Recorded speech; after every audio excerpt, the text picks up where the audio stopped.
A lot of teachers wonder what to teach first. How do I know where to start? As a rule of thumb, I take the great lessons. And I always start the beginning of the year with the creation story.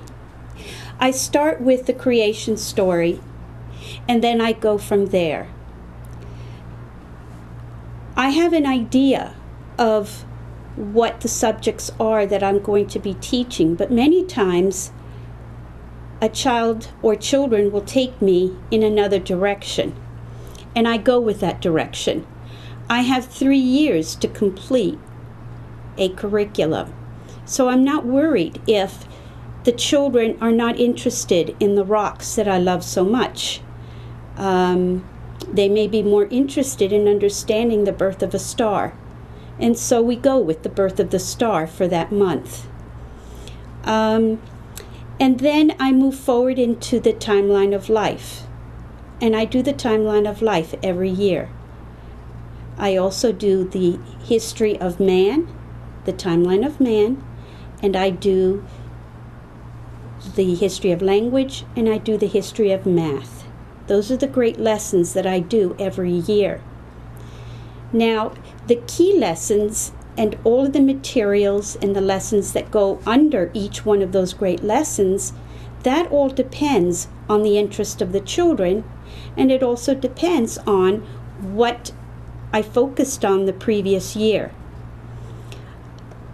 Children who are interested in, say, the solar system, and they're in the 3rd year of Montessori already, they're obviously going to be doing different materials than a first-year child will be doing. But the great lessons themselves I do give every single year. And I also set up the shelves in a way that is very sequential.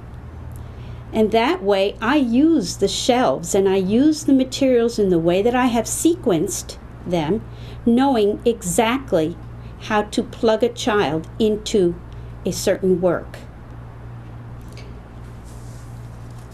All of you hopefully will be getting and purchasing some albums. Albums are very, very important because albums help you to understand how to give the lessons, and they help you to understand the scope and sequence as well.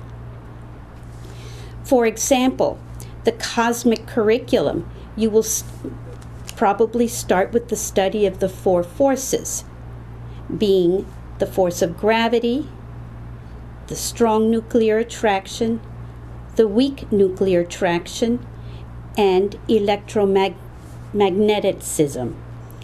Then you may go into the study of stars and planetary systems. You will have a scope and sequence, and each album has that. This is what an album looks like.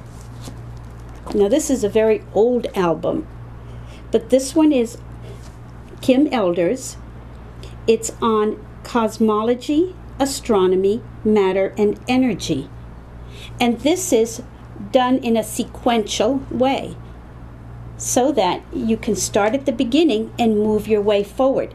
It doesn't mean that the whole thing needs to be done in 1 year. It doesn't.